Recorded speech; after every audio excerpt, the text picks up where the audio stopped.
Hello, this is Dr. Uzo, the Water Guy. This is broadcast number 5.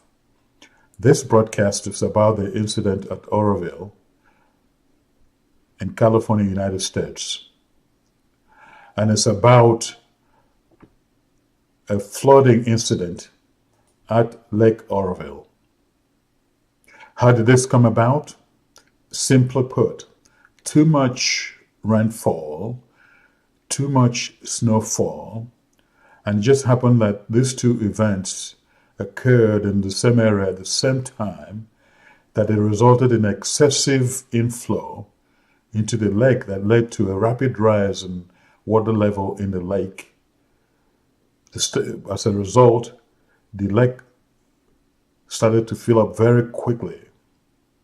And in a frantic move to control the situation, the engineers of the California Department of Water Resources decided to open the floodgates of the design spillway in order to relieve the situation. But that release down the design spillway was ramped up as more water continued to come into the lake.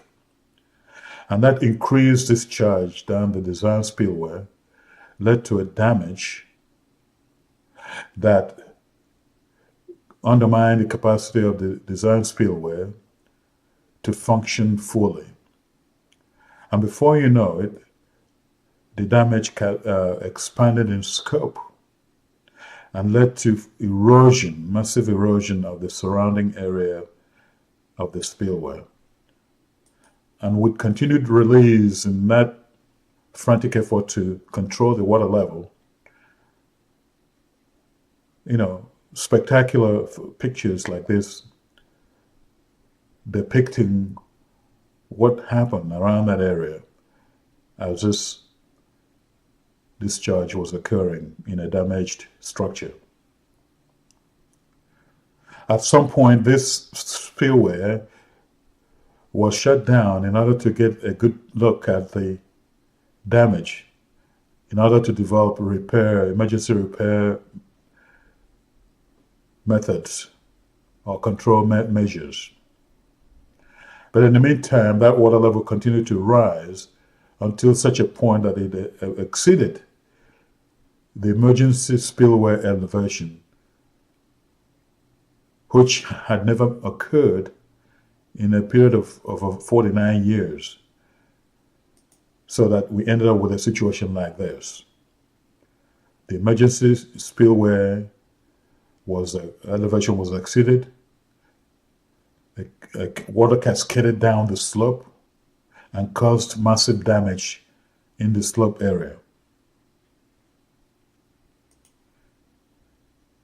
And that massive damage included deep incisions in the slope area that raised the concern of engineers and emergency services to the point where they felt that this wall might be impacted or might even fail. And if it did, would have resulted to serious devastation and inundation downstream. So for that reason, an emergency evacuation order was issued that affected close to 200,000 people. So in a nutshell, that's what happened. But I'm happy to report that it happened that the release of water, persistent effort of the California Department of Water Resources engineers led to a relief of that water level that at some point the emergency evacuation order was rescinded. But in a few minutes, I'm going to give you more details, some of it technical, a little technical, and some of it just general knowledge information, because I prepared this in response to questions and calls that I received from friends and professional colleagues who are familiar with my background in hydrology and water resources engineering. So it was not intended to be at the level of detail that you get from reports and presentations issued by the California Department of Water Resources. The other reason I'm doing this is because of when I learned about this incident, it actually took me back to my graduate student days when the subject of dam safety and water resources infrastructure reliability were subjects of intense discussions in lecture rooms and seminar halls. So for that reason, allow me a few seconds to give a shout out to some of my professors and mentors, including Professor John Dreckup, of my doctoral program advisor at the University of California, Los Angeles, who dedicated many research years to the study of drought and drought mitigation, and to the safety and reliability of water resources systems. I would also like to dedicate this in memory of my advisor in applied hydrology at Stanford, Professor Erwin Ramson, of blessed memory, and to the memory of esteemed Professor of Engineering Geology, Professor Dick Jans, who during one of those discussions drilled into us the lessons learned from the failure of the Teton Dam in Idaho in 1976. I would also like to use this opportunity to give a shout out to my colleagues at the California Department of Water Resources, where I was employed as a graduate student intern and used the opportunity to learn about the amazing work they do in the preservation and conservation of water resources systems in California and sustainability water resources infrastructure. I'm talking about California. Give me a brief moment to mention briefly the California State Water Project, which, in my opinion, is a water resources infrastructure project that is worthy of emulation anywhere around the world. It extends from Northern California all the way to Southern California. And it's just about the largest public water and power utilities infrastructure in the world. Provides drinking water for more than 23 million people. Generates over 6 million watt hours of hydroelectric power every year. And like I said, is just about the backbone of the sixth largest economy in the world, the economy of the great state of California. Why am I mentioning this? Because Oroville Dam is a critical component of the State Water Project. It is one of the dams that form part of that backbone infrastructure project. And the project as a whole is a combination of dams, reservoirs, tunnels, canals, pipelines, pumping stations, and very important for the folks in California. As a means of giving you a background about the location of this project, let me show you this map, which shows Sacramento, the capital of California, down here, and going north is Highway 162, and 70 miles north off of that highway is the city of Oroville and the location of the dam.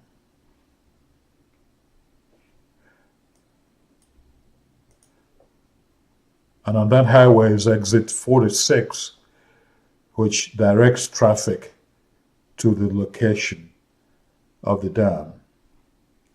And here's a few distinctions of this dam project. It was constructed on the Feather River that is east of the city of Oroville. And if you're familiar with the history of Feather River is well known in those days, before the construction of this dam, for massive erosion, flooding and erosion along the Feather River channel. But with the construction of this dam in 1968, that problem was virtually brought under control. The other distinctions of the project are that it is the tallest earth-filled embankment dam in the United States. It's, as a matter of fact, 770 feet tall, higher than a 7-story building. And Lake Oroville has a capacity of over 3.6 million acre-feet of water. Like I said, construction began in 1961 and was completed in 1968. Here's a picture of that early stage of construction. At this stage, the dam site had been excavated down to a competent, strong, and solid foundation or bedrock, upon which selected soil material was imported and placed in, and tamped down and compacted.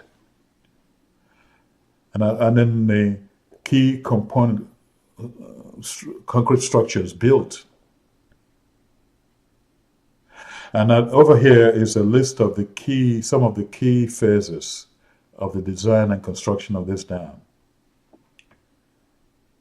Speaking of design and construction, for those of us in public works engineering, and especially those of us in water resources development engineering, an ideal scenario is to plan, design, and construct, first of all, a cost-effective project, meaning that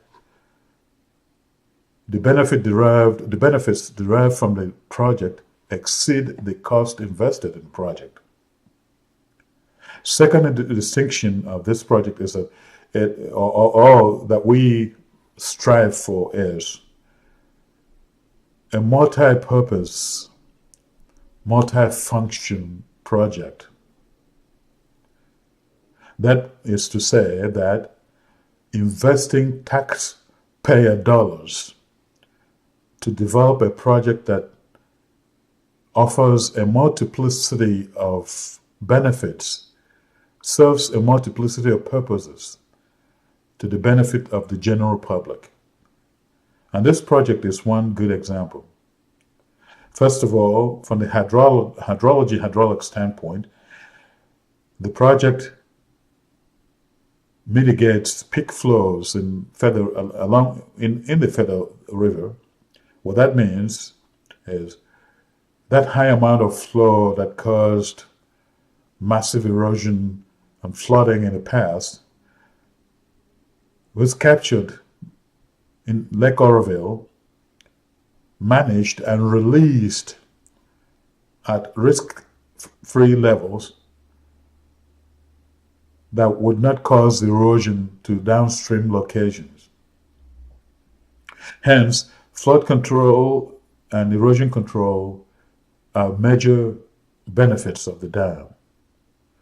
And that peat mitigation function of the Lake Oroville also helps in habitat conservation through such managed release from the lake.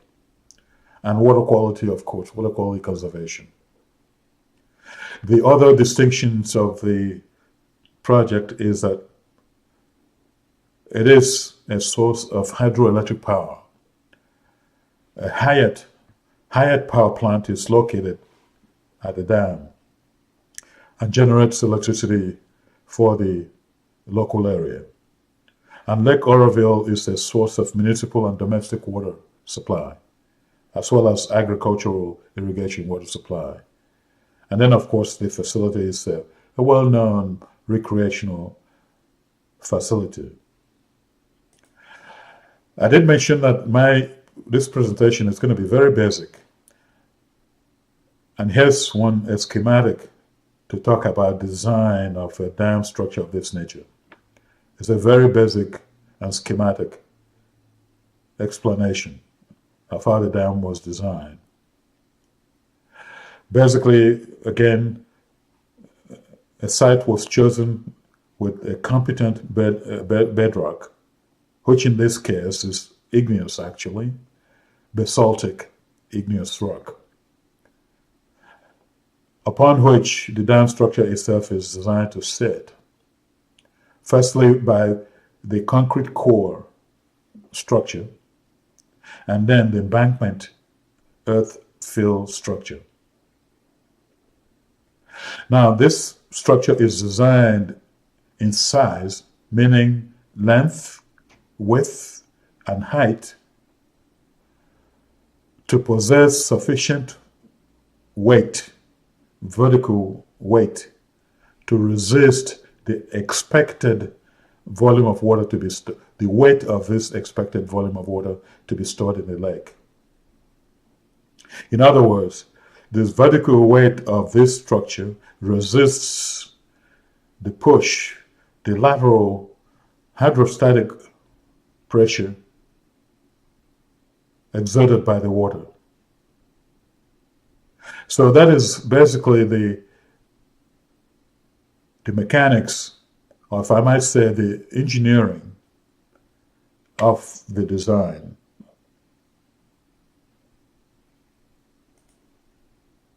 Now, this perspective shows that concrete segment, the core element of the dam, which is actually designed to be the highest portion.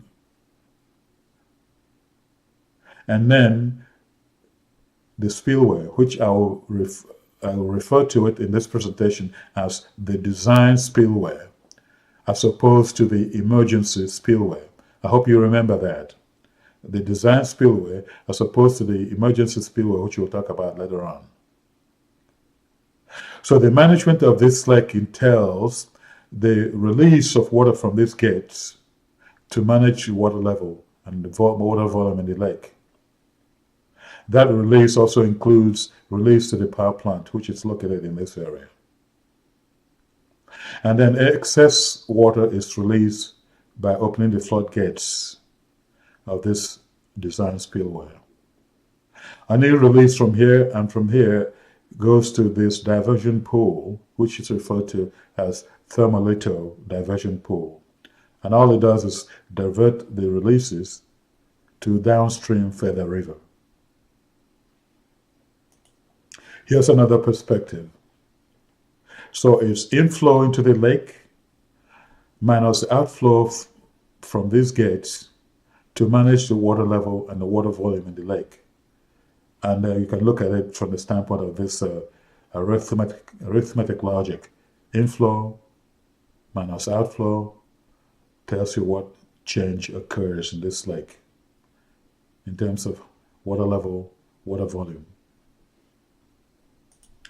Here's another schematic to use in looking at the situation. If this is the normal operating level of the lake, then any inflow into the lake that exceeds the rate of release downstream will cause this water level to creep up until it gets to the level of the the design spillway. And when it exceeds that, the engineers will make a decision to open the gates here and let the water out. So that's the basic operation of the lake and management of the lake. And we were at the stage of these normal operations prior to Tuesday, February the 7th, 2017, when this incident started. Here's another view of those key components of the dam: the concrete segment, the lake, the design spillway, and then of course the emergency spillway, which is an additional feature added to use in discharging excess water in the event that the inflow into this lake cannot be managed by discharge down this design spillway, which is a situation the Department of Water Resources had to deal with in February. Another view of it: water in the lake, and then design spillway, an emergency spillway. And I want to call your attention to this structure here. Is a wall in front of the emergency spillway, designed to be higher than this spillway, but a little lower than the concrete segment of the wall. In other words, this lake can contain more water even when release is occurring down this design spillway. Why? Because this wall will cause the lake to hold more water while that release is occurring. And that's exactly where we started with the incident that occurred in February. So, here's the design spillway, a concrete structure, a concrete channel. And those are the gates to the spillway. And as you can see, it's a sharp drop down that spillway, that any flow coming down that spillway will be so turbulent because of that sharp drop, that these concrete structures are provided down here to slow the water down a little bit, reduce the energy, and then remove this possibility of erosion around this area of this spillway. Here's the spillway under normal operation, flowing between these concrete walls. And here's the energy dissipation, energy reduction, using these baffles down here. With the energy reduced, water discharges into the diversion pool. Now here's a more global view of the dam location: the lake, the concrete segment, the design spillway, the emergency spillway. Now, if any failure occurred in this dam location, flooding and debris flow will be diverted to downstream areas. And if it happens to be a catastrophic failure, then massive amounts of debris and other items will be transported down the Feather River. And not only that, massive release of water here will cause massive flooding and inundation in this downstream area. This is the city of Oroville. And depending on the degree of this failure, that inundation and devastation will go further along Feather River to downstream communities.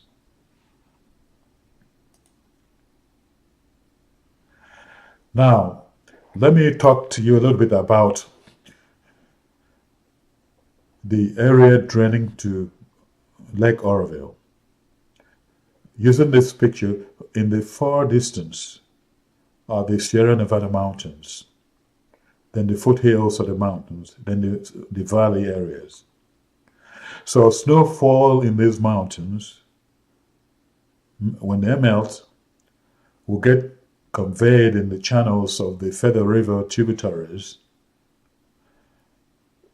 in addition to any rainfall in these valleys, will drain into the Feather River, and all together, combined, will drain into Lake Oroville.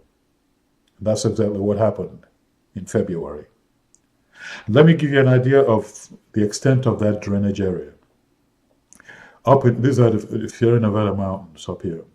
And in dark green line, this line right here, is the area that is contributing either rainfall runoff or snow melt runoff to this lake down here.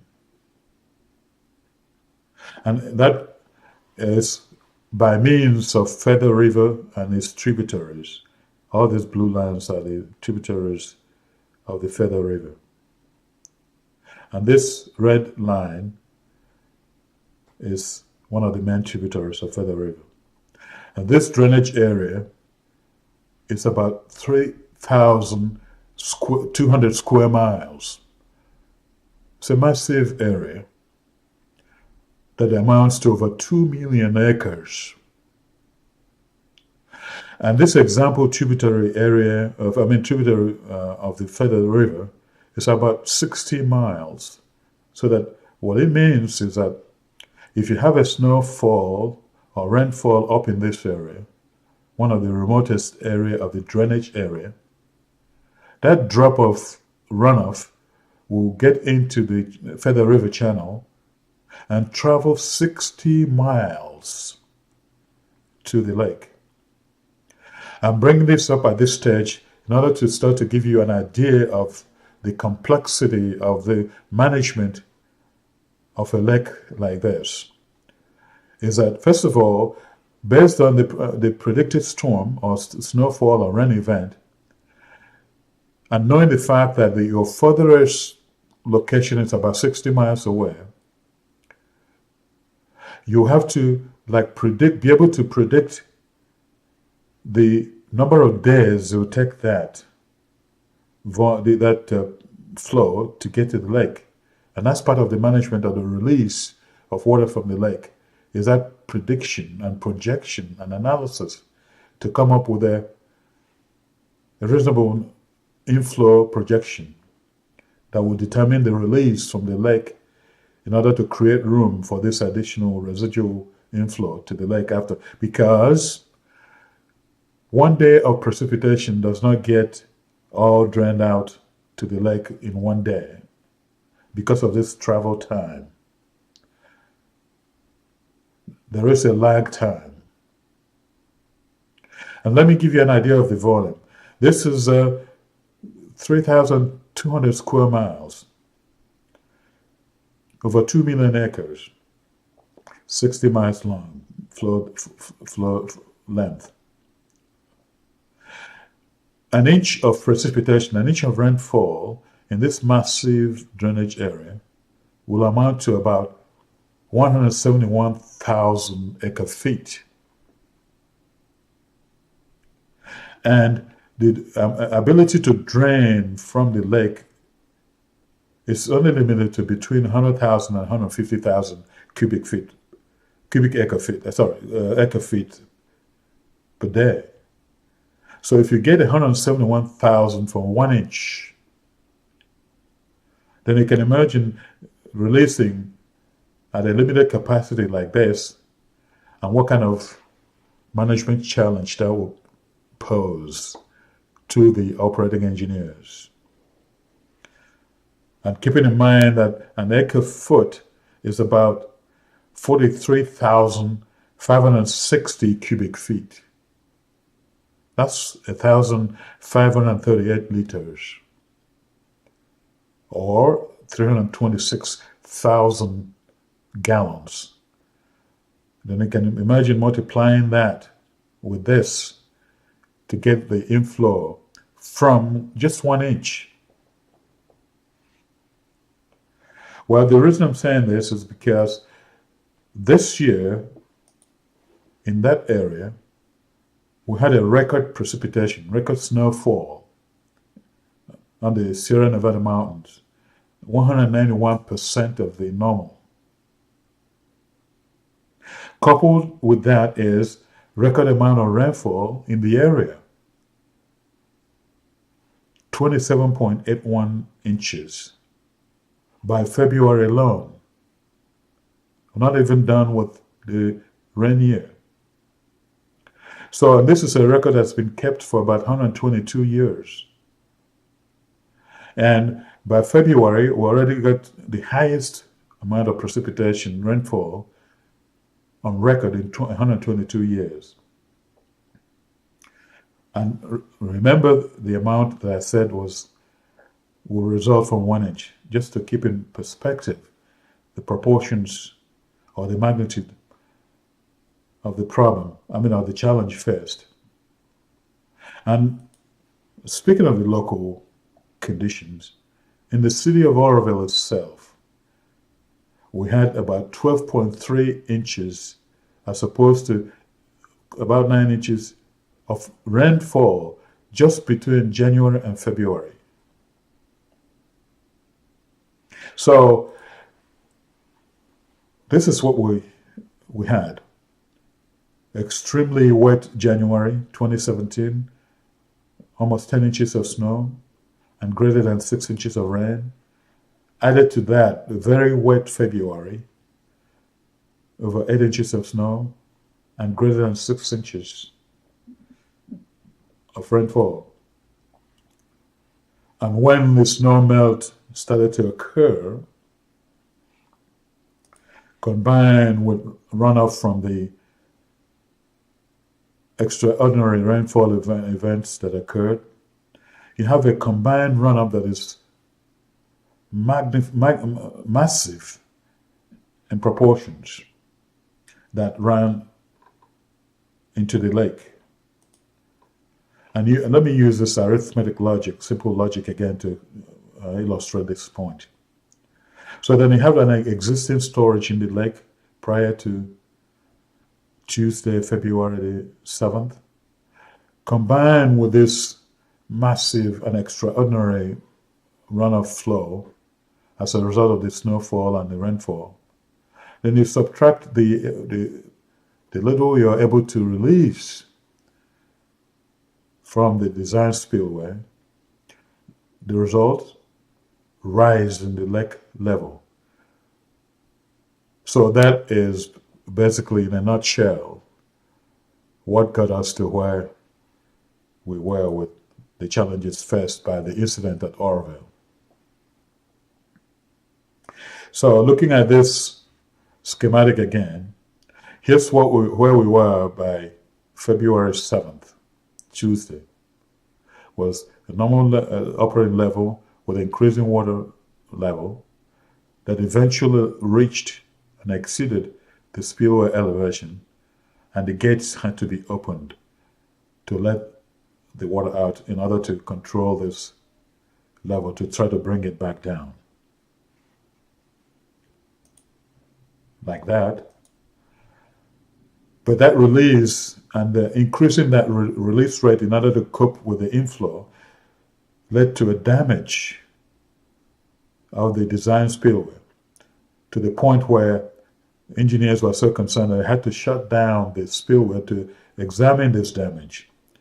And they saw that it ate deep into that concrete, to the soil below it. And then later on, it got worse by expanding into the nearby slope area. And while within this short period of shutdown to perform this examination, the water level was still rising. So they had to quickly, it's like water was coming in at very fast rate at about over 100,000 cubic feet per second, while there is no release because of the shutdown to inspect the damage. So the level kept rising. So the damaged spillway had to be reopened to let water out at even higher rate. And then more damage. More damage. At this stage, the capacity of the spillway to discharge water was highly impaired, as you can see from this picture. And so, with that impairment and the limited discharge capacity in the design spillway, the water level rose to the level of the the emergency spillway. And that was for the first time in about 49 years. incredible. And by Saturday, the 11th of February, that water level was cascading down the emergency spillway area with fury.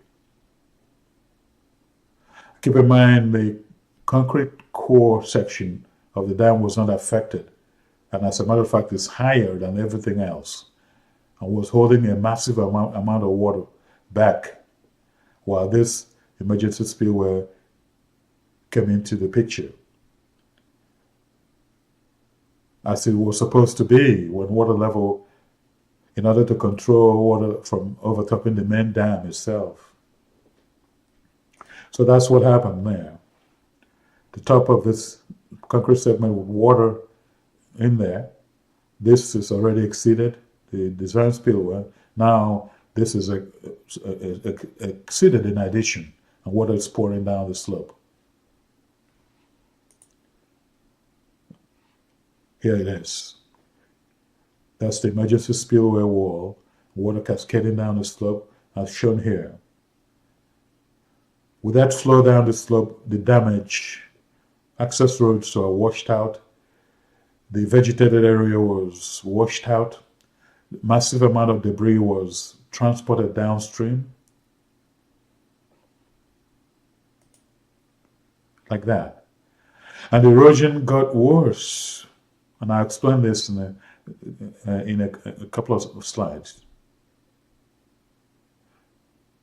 But there was no other way to control this overflow in the emergency spillway area other than to continue to release water through the damaged spillway.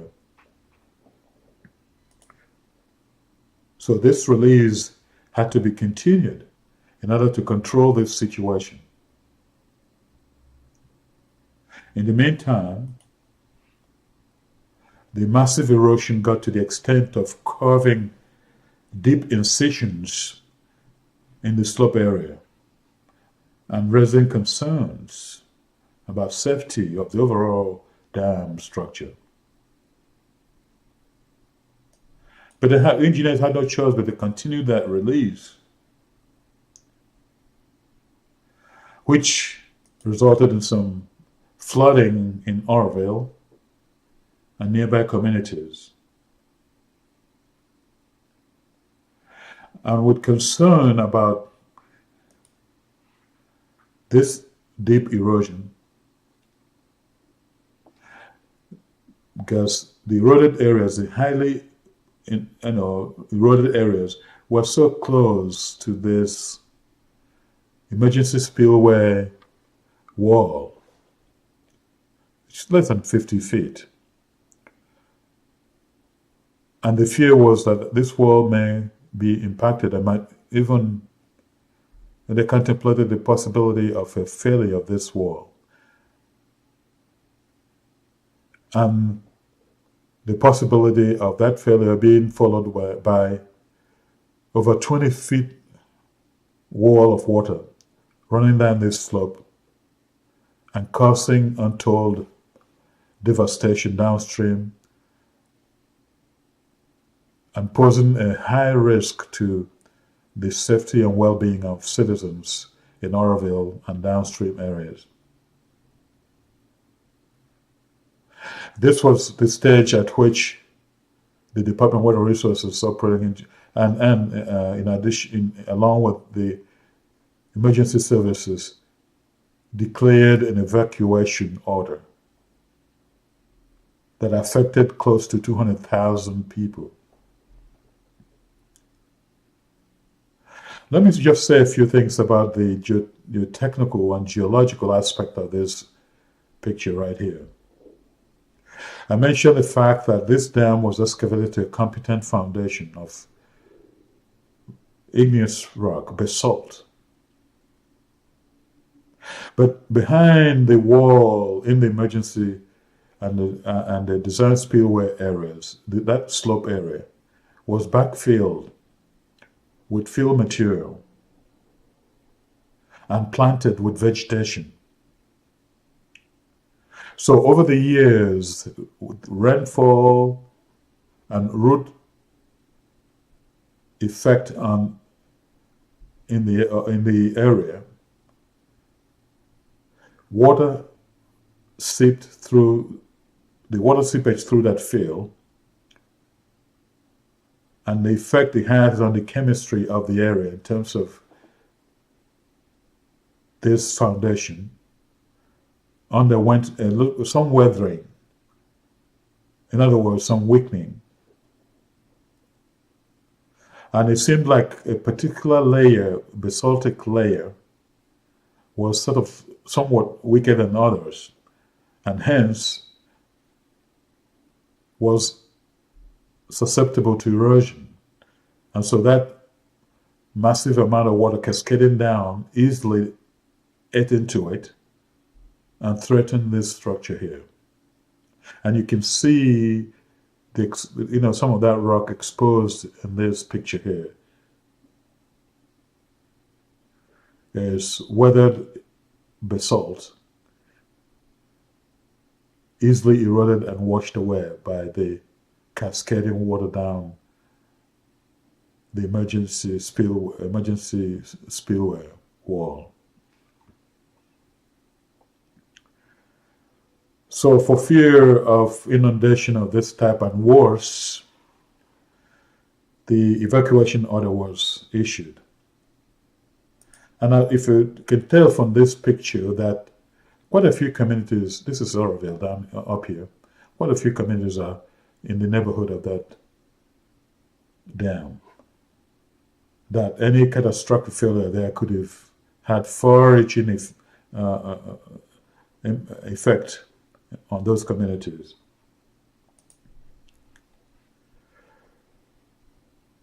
So as of Monday the 13th, incessant effort to release water down the damaged spillway without that erosion there helped to achieve some relief.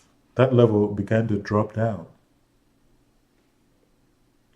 So the flood threat to downstream areas was lessened. And with that lowering, engineers got a chance to do some quick repairs and then get a good view of the other eroded areas and started to institute some emergency repair measures.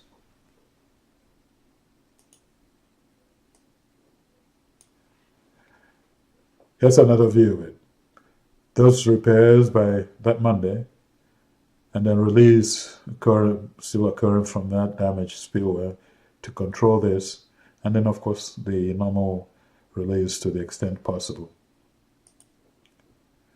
So by Tuesday, the 14th, the water level had been dropped 10 feet at the emergency spillway area. So that danger or peril was removed. And this, as I said, was as a result of increased high level of discharge down the emergency, the design spillway at about 100,000 cubic feet per second. So that by Tuesday, February 14th, with the reduced risk of flooding, the emergency evacuation order was rescinded. And then repairs went into full gear.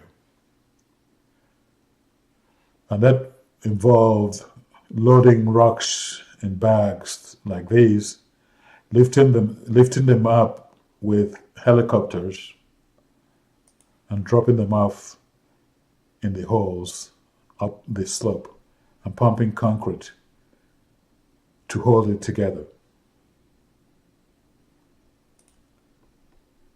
And this shows more of it. Rocks and concrete.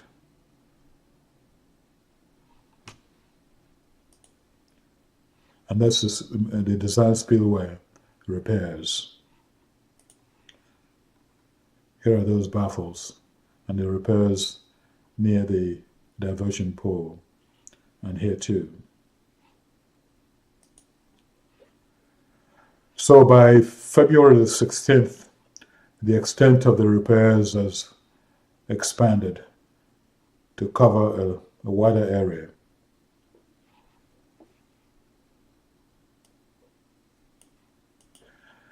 So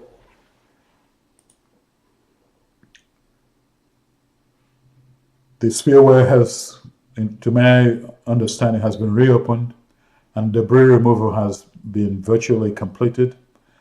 And expectation now is that the Hyatt power plant will be production will be ramped up to normal level. And I look forward to a return to normalcy. This kind of serenity and tranquility at the Oroville Lake location. So I thank you for viewing this broadcast. As sketchy as it is, I hope that you were able to get some basic information about what happened at Oroville. And I look forward to seeing you in future broadcasts. This is Dr. Uzo, the Water Guy, saying to you, drink water for your health, conserve water for your future. Thank you again.